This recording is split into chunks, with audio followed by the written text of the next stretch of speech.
కాండము 13వ అధ్యాయము 13వ వచనం మనకందరికీ తెలిసినటువంటి వాక్య భాగము. ఆది కాండము 13వ అధ్యాయము 13వ వచనం. సొదొమ మనుషులు దుష్టులను యెహోవా దృష్టికి బహు పాపులై ఉండిరి. ప్రార్థన చేసుకున్నాం. దయగల మా తండ్రి, మీ యొక్క ఉన్నతమైన శ్రేష్టమైన నామానికి వందనాలు దేవా. మరొకసారి ఈ దినాన దేవా నీ పాదాలు పట్టుకుని తండ్రి నాయన కొన్ని నిమిషాలు మీ బైబిల్ గ్రంథంలో ఉన్నటువంటి మాటలు మేము ఆలోచిస్తుండగా తండ్రి ఆయన మీ సమయోచితమైన జ్ఞానాన్ని మాకు అనుగ్రహించండి దేవా. మీరే మాట్లాడవలసిందిగా మీ సన్నిధిలో వేడుకుంటున్నారు. మనుషులు మాట్లాడితే వ్యర్థం కాని తండ్రి, నిజంగా దేవా మీరు మాట్లాడితేనే అది మా జీవితాలకు ఉపయోగకరంగా ఉంటుంది దేవా. ఆ విధంగా అయినా మీ శిరోచాటను మరుగుపరుచుకొని మీ విలువైన మాటలు మాకు అందించమని వేడుకుంటూ ఈ చిన్ని ప్రార్థన మా రక్షకులను మా ప్రభువునైనా యేసుక్రీస్తు జీవం కలిగిన దేవుడికి పొందిన మా పరమ తండ్రి ఆమేన్.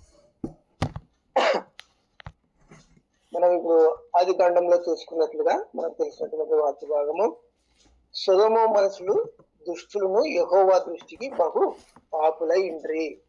సో ఇక్కడ వీళ్ళ యొక్క పరిస్థితి మనం చూసినప్పుడు మనకందరికీ తెలిసినటువంటి వాక్యమే. ఎందుకంటే సొదొమ గొమొర్రాలను దేవుడు ఆ యొక్క అగ్ని గంధకముల ద్వారా ఎంతగానో నాశనం చేస్తూ వచ్చాడనే విషయం మనకందరికీ తెలుసు. అసలు ఈ సొదొమ గొమొర్రా పట్టణంలో ఉన్నటువంటి మనుషులు అలా మారటానికి గల కారణాలు మనము అన్వేషిస్తే కొన్ని మనకు మన పెద్దలు చెప్పినట్లుగా కొందరు ఏమంటారంటే ఆ యొక్క ప్రాంతంలో ఎక్కువ వ్యభిచారము ఉంది అనే విషయాన్ని మనము చూసుకోవచ్చు. ఆ విషయం ఎక్కడ రాయబడి ఉందంటే ఆది కాండము 19వ అధ్యాయంలో ఆ విషయాన్ని రాస్తాడు. ఆది కాండము 19వ అధ్యాయము 5వ వచనాన్ని చదువుతున్నాను. లోతును పిలిచి, ఈ రాత్రి నీ యొద్దకు వచ్చిన మనుషులు ఎక్కడ మేము వారితో కూడినట్లు మా యొద్దకు వారిని వెలుపలికి తీసుకొని రమ్మని అతనితో చెప్పగా. నిజంగా కదా ఈ యొక్క సొదొమ గొమొర్రా పట్టణం యొక్క మనుషుల హృదయం నిజంగా దేవదూతలు 19వ అధ్యాయం 1వ వచనంలో చూస్తే ఆ ఇద్దరు దేవదూతలు సొదొమకు చేరినారు. అక్కడ లోతు ఇంటికి వాళ్ళు వచ్చినట్లుగా మనము చూస్తాం. చూసినప్పుడు ఎవరైతే కొత్త వారు వచ్చారో వాళ్ళతో కూడాలని వీళ్ళ ఒక ఆలోచన.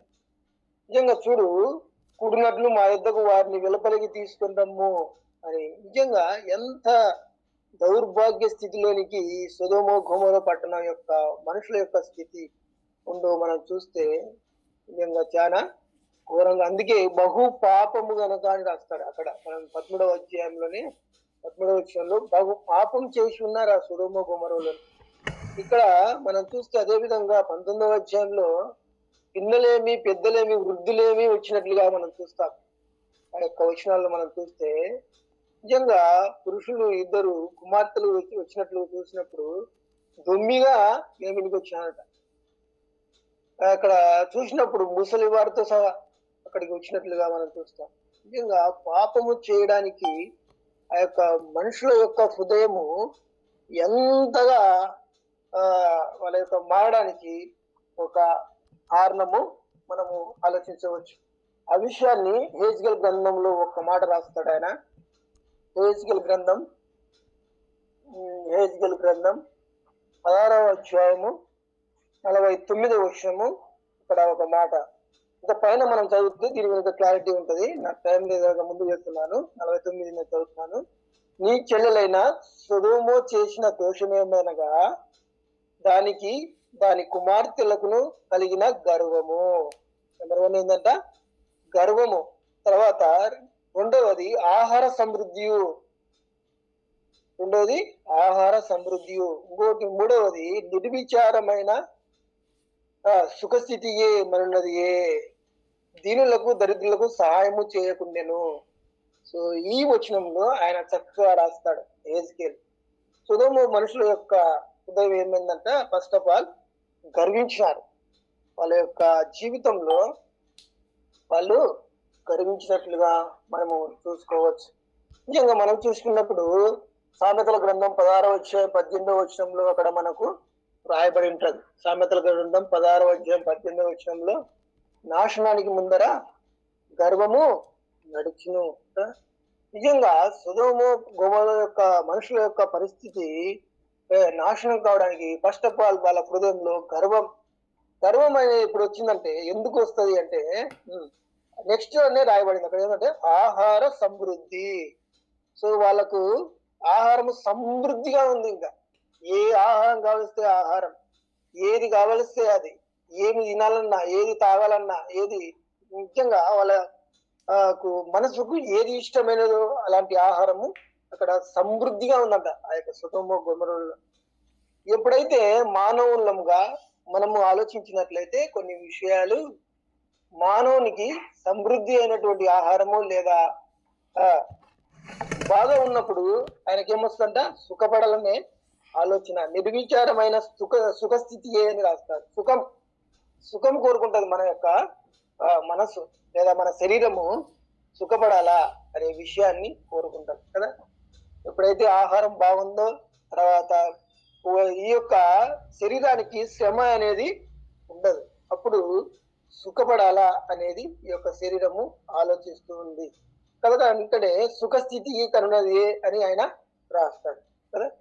నెక్స్ట్ ఆఫ్ ఆల్ మనం చూసినట్లయితే ఎప్పుడైతే మానవుడు ఆయనకు మంచి ఆహారము సుఖం ఉందో నెక్స్ట్ ఆఫ్ ఆల్ ఏమవుతుందంటే వేరే కారకం. అందుకే మనం అనకూడదు అన్నమాట. పువ్వు పట్టిన వ్యక్తిగా ఏం చేస్తా అంటే నెక్స్ట్ ఇలాంటి కార్యక్రమాలకు సొదొమలో ఇప్పుడు చూసినాం కదా, లోతు వాళ్ళ యుద్ధం మేము కూడుకోవాలా అనే ఆలోచనలోకి సమాజము వెళ్ళిపోయేదిగా ఉంటుందని మనం అర్థం చేసుకోవచ్చు. నిజంగా వీళ్ళకు ఆహార సమృద్ధి ఇంకా ఎక్కువైపోయింది, సుఖం ఎక్కువైపోయింది కదా.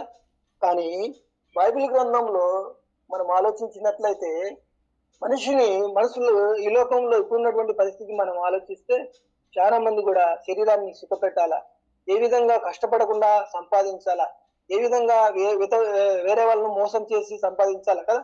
ఉన్నటువంటి మన పరిస్థితిలో తర్వాత హ్యాంగ్ చేయడం ఫోన్లు, తర్వాత మోసం చేయడము, తర్వాత లంచాలు తీసుకోవడము, ఇవన్నీ కూడా బైబిల్ వ్యతిరేకిస్తూ ఉంది. లంచము దేశాన్ని పాడు చేయననే విషయాన్ని కూడా అక్కడ రాస్తూ ఉంటాడు కదా. అడ్డదారుల్లో కష్టపడకుండా ఏ విధంగా సంపాదించాలని ఉన్నటువంటి పరిస్థితుల్లో మానవులు జీవిస్తున్నట్లుగా మనం చూస్తాం. ఎందుకంటే ఈ యొక్క సొదొమ మనుషుల యొక్క పరిస్థితి కూడా అదే. ఎప్పుడైతే వాళ్ళకు ఆహార సమృద్ధి ఉందో, సుఖస్థితి ఉందో, నెక్స్ట్ వాళ్ళ యొక్క మనసు వ్యభిచారంలోకి వెళ్ళిపోతున్నట్లుగా మనం చూస్తాం కదా. అందుకే ఆయన మనం చూస్తే లూకా రాసిన వార్తలో కూడా ఒక వ్యక్తి అక్కడ ఉన్నాడు.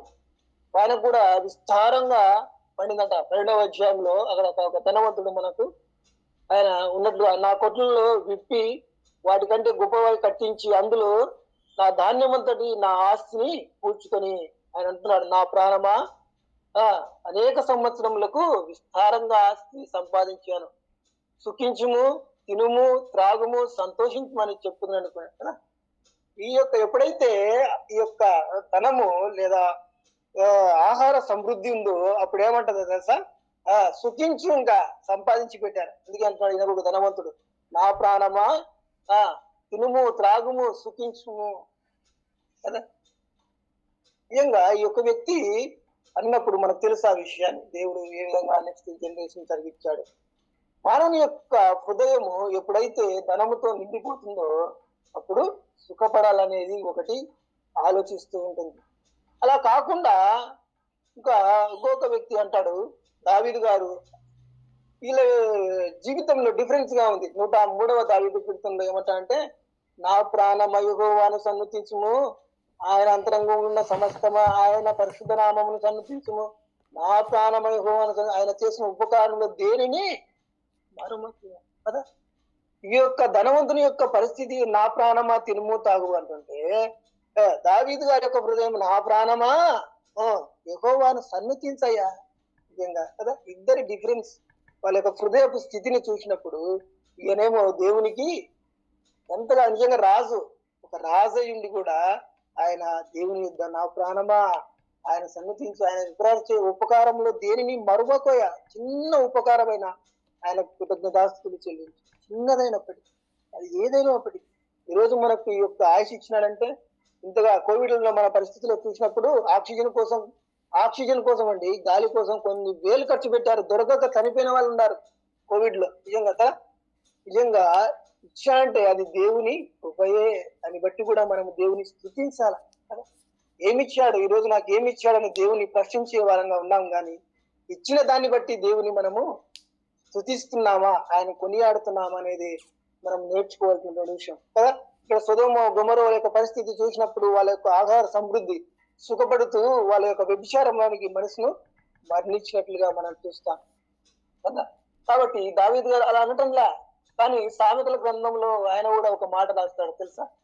సామెతల గ్రంథంలో ఆయన ఒక మాట రాస్తాడు. 30వ అధ్యాయంలో మనం చూసుకున్నట్లయితే సామెతల గ్రంథంలో 30వ అధ్యాయము 11వ వచనంలో ఆయన ఏం రాస్తాడంటే, 30వ అధ్యాయము 11వ వచనంలో అక్కడ ఎక్కువైనడలా తగినంత ఆహారం నాకు అనుగ్రహింపుము, ఎక్కువైనడలా నేను కడుపు నిండిన వాడని నిన్ను విసర్జించి యెహోవా ఎవడని అందునేమో, లేక బీదనై దొంగిలి నా దేవుని నామమును దూషించునేమో కదా. ఇక్కడ ఆయన చక్కగా రాస్తాడు, తగినంత ఆహారము. ఏ రోజుకు కావాల్సినటువంటి ఆహారము సొలొమోను ఆ రోజు ఒక రాజు ఉన్నప్పటికీ ఆయన రాసుకున్నటువంటి విషయాలు ఏంటో తెలుసా. తగినంత ఆహారం నాకు ఈ దేవా, పేదరికం ఇస్తే ఒకవేళ దొంగిలి నీ నామాన్ని అవమానపరుస్తా, పేదరికంనైనను ఐశ్వర్యం నాకు దయచేయకుము అంటాడు. పేదరికం వద్దు, ఐశ్వర్యం వద్దు, ఏ రోజుకు కావాల్సినటువంటి ఆహారము నాకు ఆ రోజు అనుగ్రహించు కదా. నిజంగా తగినంత ఆహారం నాకు అనుగ్రహించు అంటున్నాడు. ఎక్కువైతే కడుపు నిండిన వాడనై నిన్ను విసర్జించు. మనుషులు చేసేదే ఇది. ఎప్పుడైతే మన కడుపు నిండిందో ఇంకా దేవుడు మతికిరాడు. నిజంగా మనం చూస్తే ఇప్పుడున్న పరిస్థితుల్లో ఆకలి అయినప్పుడు దేవా ఆకలి అవుతుంది అంటాం, కానీ కడుపు నిండినప్పుడు దేవుడు మనకు బాగా మంచి ఆహారం ఇచ్చినప్పుడు దేవా నీ వందనాలు ఇచ్చావని చెప్పే వారంగా లేమని కూడా మనము తెలుసుకోవచ్చు. కానీ పౌలు గారు కూడా చూసినప్పుడు ఈ లోకంలో మనం కూడా చూసాం కదా, కుటుంబ వ్యవస్థను మనము మినిస్ట్రీ తర్వాత పరిచర్యను బ్యాలెన్స్ చేస్తూ పోయినప్పుడే మనకు సమాజంలో ఒక ఐడెంటిటీ ఉంటుందని మనం చూస్తూ వచ్చాం. ఇలా రావడానికి మనము మన కుటుంబాల కోసం కష్టపడాలా కదా. కష్టపడకుండా సంపాదించాలని ఎంతో మంది ఉన్నప్పటికీ కుటుంబంలో ఆయనకున్నటువంటి విలువలను పోగొట్టుకుంటారు కొందరు. అనవసరంగా ఆ యొక్క మత్తులతో బానిసలై తర్వాత భార్య మీద డిపెండ్ అవుతూ భార్యను హింసిస్తూ ఈ విధంగా వాళ్ళు తన కుటుంబాన్ని కష్టపడకుండా ఎంతగానో ఇబ్బందులు గురి చేసే వ్యక్తులు చాలా మంది ఉన్నారని మనం అర్థం చేసుకోవచ్చు. కానీ మన కుటుంబం కోసము శ్రమ పడాల, కుటుంబం కోసం శ్రమ పడుతూ అదేవిధంగా బ్యాలెన్స్ మినిస్ట్రీ ఈక్వల్ గా. అందుకే ఈయన పౌలు గారు ఒక మాట రాస్తాడు కదా, ఫస్ట్ తెస్సలోనికీయులకు రాసిన పత్రికలో ఆయన ఒక మాట రాస్తాడు. తెస్సలోనికీయులకు రాసిన పత్రిక 2వ అధ్యాయము 9వ వచనంలో ఆయన రాస్తాడు ఏంటంటే, తెస్సలోనికీయులకు రాసిన మొదటి పత్రిక 2వ అధ్యాయము 9వ వచనంలో, అవును సహోదరులారా, మా ప్రయాసము కష్టమును మీరు జ్ఞాపకం ఉన్నది కదా, మేము మీకు ఎవరికైనా భారంగా ఉండకూడదని రాత్రింబవళ్ళు కష్టం చేసి జీవనము చేయుచు మీకు దేవుని సువార్త ప్రకటించి. పౌలు గారు ఎంత చక్కగా రాస్తున్నాడు. రాత్రింబవళ్ళు కష్టం చేసి తన గుడారంలో నివసించేవాడు. నిజంగా కదా, ఎవరికి భారంగా ఉండకూడదని, వేరే వాళ్ళ మీద ఆధారపడకూడదని పౌలు గారు తనకు తనుగా డేరాలు కుట్టేవాడంట. నిజంగా ఒక క్రైస్తవ జీవితం, ఒక క్రిస్టియానిటీ జీవితం ఇతరులకు మాదిరికరంగా ఉండాలంటే కొంచెంలో మనం నమ్మకంగా ఉండాలి. నువ్వు ఉన్నటువంటి ఆ యొక్క జాబులు అయితేనేమి, లేదా నువ్వు ఎక్కడ చేస్తున్నటువంటి పరిస్థితుల్లో వీళ్ళు క్రిస్టియన్ అని మోడల్ గా ఉండాలంటే మనము ఆ యొక్క లంచాలు అయితేనేమి, దేవుని విషయంలో ఇచ్చుట విషయంలో అయితేనేమి, వీటన్నిటి విషయంలో మనము మాదిరి చూపినప్పుడే వీళ్ళు క్రైస్తవ బిడ్డలంటే ఇలా ఉంటారా. అందుకే కదా పౌలు గారు, నేను చేశానండి, ఇద్దరి మీద ఆధారపడలేదు, నా జీవనం కోసం నేను డేరాలు కుట్టి డేరాల్లో నివసించి జీవనము సాగించాను. నిజంగా ఈ లోక యాత్రలో మనం విడిచిపెట్టి వెళ్ళిపోవాల్సిందే. మన నిజంగా కదా, ఈ యొక్క యాత్ర అనే జీవితం, ఇక్కడ వస్తాము కొద్ది రోజులు నివసిస్తాము, మన తిరిగి ఈ యొక్క గుడారాన్ని విడిచిపెట్టి వెళ్ళిపోవాల్సిందే అనే విషయాన్ని రాస్తారు కదా. పౌలు గారు చెప్పినట్లుగా ఆయన ఎంతగానో తన జీవనం కోసం తాను కష్టపడినటువంటి వ్యక్తిగా మనము చూస్తూ ఉన్నాం కదా. కాబట్టి మనం ఈ లోకంలో బ్రతికినప్పుడు ఆయనకి ఇష్టంగా బ్రతికితేనే మనము దేవుడి దగ్గరకు వెళ్ళేటువంటి వారంగా ఉంటాం. దేని యెడల మనము దేవునికి దూరంగా బ్రతికి సొదొమ గొమొర్రా యొక్క స్థితి, హృదయ స్థితి వాళ్ళు ఏ విధంగా హెచ్చిస్తూ వస్తున్నారో, తర్వాత వాళ్ళు ఏ విధంగా దేవునికి దూరం అవుతూ వస్తున్నారో, తర్వాత వాళ్ళ యొక్క పరిస్థితి వల్ల ఆ యొక్క సొదొమ గంధకం నిజంగా ఇప్పటికి కూడా అక్కడ గడ్డి మొలవడం లేదనే విషయాన్ని కూడా మనము చూసుకోవచ్చు. అందుకే పౌలు గారు ఏమంటారంటే తిమోతితో, నా కుమారుడా సువార్త నిమిత్తమై శ్రమలో పాలు పొందు అనే విషయాన్ని ఆయన రాస్తున్నారు. సువార్త నిమిత్తము, వేరే విషయం కాదు. అందుకే అంటారు కదా, మానవులు శ్రమానుభవం కోసమే పుట్టుతున్నారనే విషయాన్ని బైబిల్ గ్రంథంలో రాస్తాడు మనకు. అందుకే ఎప్పుడైతే దేవుణ్ణి నమ్ముకుంటామో అప్పుడు మనకు శ్రమలు పౌలు గారి యొక్క జీవితంలో చూసినప్పుడు సువార్త నిమిత్తమై ఎన్నో ఇబ్బందులు, ఆటంకములు, ఇరుకులు ఇవన్నీ కూడా ఒక క్రైస్తవునికి వచ్చాయి. చూసాం కదా, డేవిడ్ బెర్నార్డ్ గారు ఎంతగానో నిజంగా కదా, ఆయన యొక్క అన్నము లేక ఎన్నో కిలోమీటర్లు ప్రయాణించి ఒట్టి గుట్టులతో బ్రతుకుతూ నిజంగా ఇవి రావడానికి గల కారణం సువార్త భారాన్ని మోస్తూ నిజంగా ఆయన వీళ్ళ మాదిరి ఆలోచించలే. సొదొమ గొమొర్రా యొక్క పరిస్థితి మాదిరి ధన సమృద్ధి. అందుకే ఎప్పుడైతే మన యొక్క కడుపు కాలుతుందో దేవునిలో మనము నిలవడానికి ఆస్కారం ఉంది కదా. అందుకే అంటాడు సొలొమోన్ గారు, తగినంత ఆహారం ఈ నాకు వద్దయ్యా, ఎక్కువైతే ఈ నామాన్ని వ్యక్తపరిచే వరంగా అంటారు. నేను అనే ఒక గర్వస్థితి వస్తుంది, తద్వారా నేను నాశనం అయిపోతాను అనే విషయాన్ని ఇక్కడ ఆయన వేడుకరిస్తూ వస్తున్నట్లుగా మనం చూస్తాం. నిజంగా ఈయన దేవుడు ఎంతగానో చక్కగా రాస్తున్నట్లుగా మనము చూసుకోవచ్చు ఈ యొక్క బైబిల్ గ్రంథంలో కదా. దేవుని దగ్గర మనం నేర్చుకున్నప్పుడు, ఆయన పాదాల కింద మనము గోజాడినప్పుడు సొదొమ గొమొర్రా యొక్క పరిస్థితి మనం చూస్తే నిజంగా ఎంతో దౌర్భాగ్యంగా ఉందనే విషయాన్ని మనం చూసుకోవచ్చు. వాళ్ళ హృదయం నిజంగా వచ్చిన వారితో కూడా వాళ్ళు పోవడానికి ఇష్టపడుతున్నారంటే ఎంతగా వాళ్ళు దిగజారిపోయారో వాళ్ళ యొక్క స్థితిని మనము అర్థం చేసుకోవచ్చు కదా. నిజంగా దేవుడు చెప్తున్నటువంటి మాటలు ఈ హృదయకాలంలో మనం ఆలోచిస్తే ఎంతగానో దేవునికి ఇష్టమైన పిల్లలుగా మనం ఉండాలని ఇష్టపడుతున్నాడు. కాబట్టి ఆయన ఏమంటాడంటే తిమోతికి రాసిన పత్రికలో మొదటి తిమోతిలో ఒక మాట ఆయన రాస్తుంటాడు. 5వ అధ్యాయము 6వ వచనంలో, మొదటి తిమోతిలో రాసిన పత్రిక 5వ అధ్యాయము 6వ వచనమును, 5వ అధ్యాయము 6వ వచనము, సుఖభోగముల యందు ప్రవర్తించినది బ్రతుకు చుండినయు చచ్చినదై ఉండును. సుఖభోగముల యందు ప్రవర్తించినది బ్రతుకు చుండియు చచ్చినదై ఉండును కదా. సుఖభోగాలు, సుఖము, శరీరము, సుఖభోగాల యందు బ్రతుకుతున్నది చచ్చినదై ఉండును కదా. ఎప్పుడైతే మనకు మన శరీరాన్ని సుఖపెట్టాలని ఆశపడతామో అప్పుడు మనము చచ్చిన స్థితిలోకి వెళ్ళిపోతాం, ఆరిపోయిన స్థితిలోకి వెళ్ళిపోతాం. దేవుని లెక్క చేయము, సహవాసం అంటే లెక్క చేయము, ప్రార్థన అంటే లెక్క చేయము, వాక్యం అంటే లెక్క చేయము. దూరం అయిపోయి మనం ఏమైపోతామంటే ఈ లోకంలో బతికి ఉండగాని చచ్చిన వారు అని రాస్తారు పౌలు గారు కదా. తర్వాత పౌలు గారు ఏమంటాడంటే, నా యొక్క శరీరాన్ని నలగొట్టుకుంటున్నాను కదా. ఆయన శరీరాన్ని నలగొట్టున్నాడు ఈ లోకమైనటువంటి ఆశలు అన్నిటి విషయంలో, ఆయన ఆహార విషయంలో అయితే శరీర కోరికలన్నిటిని ఆయన ఎంతగానో ఆయన నలగొట్టుకున్న స్థితిలో మనము చూస్తూ ఉంటాం కదా. మనం చూసుకోవచ్చు ఈ యొక్క ఆది కాండంలో 19వ అధ్యాయంలో చూస్తే ఆ యొక్క కొన్ని చివరి వచనాల్లో ఆ యొక్క సొదొమ మొత్తాన్ని నాశనం చేసినట్లు ఇప్పుడు కూడా ఒక మొక్క మొలవదంటారు అక్కడ. ఆ యొక్క అగ్నిగంధంగా వారు నాశనం అయిపోయినాడు. ఆడికి అబ్రహాం అడుగుతారు, అయ్యా 10 మంది ఉన్న ఎడలా రక్షిస్తావా అంటాడు. ఎంతమంది నుంచి? 50, 60, 70 నుంచి కనీసము. నిజంగా తెలుసా, ఆ నీతి మంత్రులు దాన్ని రక్షించాలని. ఇంకా ఆ యొక్క సొదొమలో అంతమంది కూడా లేక ఆ యొక్క పట్టణము నాశనమైనట్లుగా మనం చూస్తాం. కనుక ఈ యొక్క ఉదయకాల సమయంలో ప్రియులారా, మనము మన యొక్క డబ్బు వాళ్ళకి అది ఉంది, ఇతరులకు అది ఉంది, నాకు ఇది లేదని మన దేవుని నిందించే వారంగా ఉన్నామా? ఉన్న దాంట్లోనే దావీదు గారు, నా ప్రాణమా యెహోవాను సన్నుతించుమని ఆయన చేసినటువంటి ఆ సన్నిధులు, స్తుతులు నిజంగా దేవునికి సమర్పిస్తే ఎంతగానో దేవుడు సంతోషించడానికి ఇష్టపడుతున్నారు.